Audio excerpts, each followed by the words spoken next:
السلام عليكم ورحمة الله وبركاته. أهلا بكم على قناة إبداعات ندى. كل عام وحضراتكم بخير. النهاردة فيديو جديد من فيديوهات التجميل، هنتكلم فيها عن خلطة جميلة جدا ووصفة حلوة قوي لحبوب الوجه.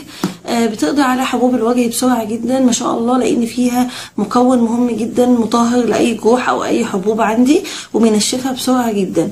قبل ما اتكلم عن الوصفة بتاعتي، حابة أقول لكم إن الفيديو ده بالتعاون مع قناة أم البنات، قناة جميلة جدا، قناة لسه بادئة جديد بس تستحق الدعم والمشاهدة، هتعجبكم قوي. ادخلوا عليها وشوفوها، بتقدم فيديوهات متنوعة وفيديوهات أكل وحاجات جميلة جدا خاصة بالمطبخ، هتستفيدوا منها. أنا عن نفسي بستفاد منها جدا ومتابعاها.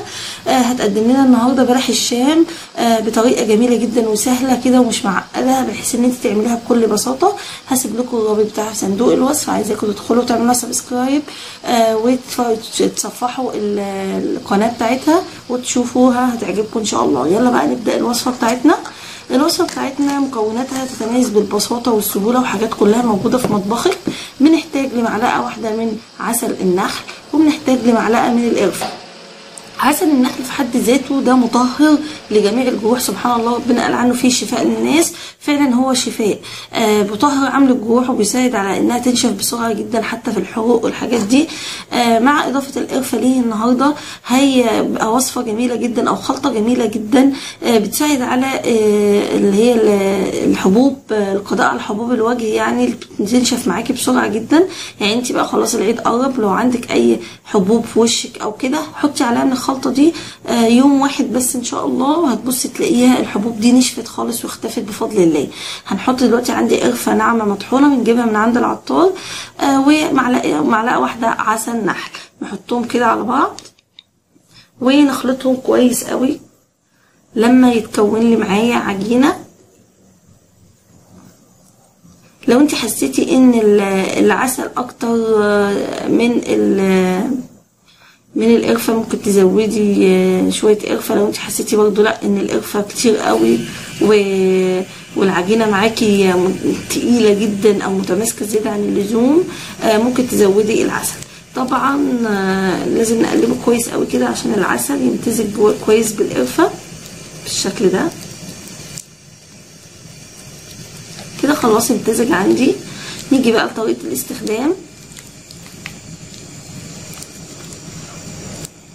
طريقة الاستخدام بسم الله. بنجيب اي عندك فرشة بقى او اي حاجة او خلة الاذن ديت، يعني مش هتفرق ايه اللي هتستخدميه، وتاخدي من الخلطة اللي عندك دي وتروحي على منطقة الحبوب وتبتدي تحطي عليها كده، توزعيه كده.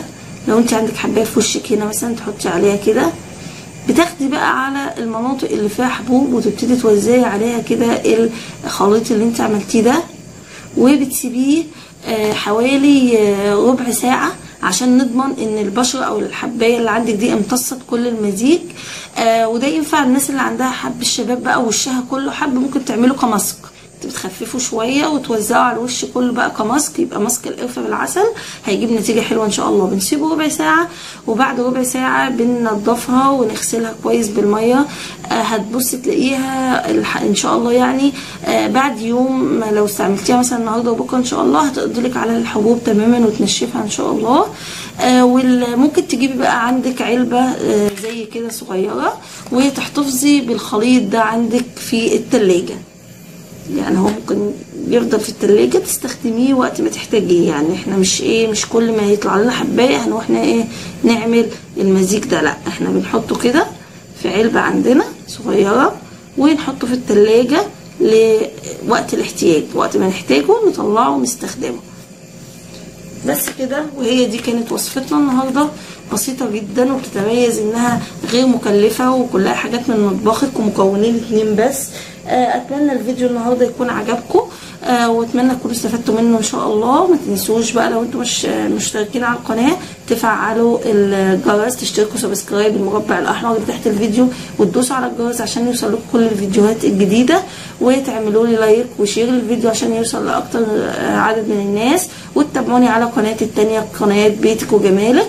واشوفكم في وصفه تانيه وفيديو تاني ان شاء الله على قناه ابداعات ندى. السلام عليكم ورحمه الله وبركاته.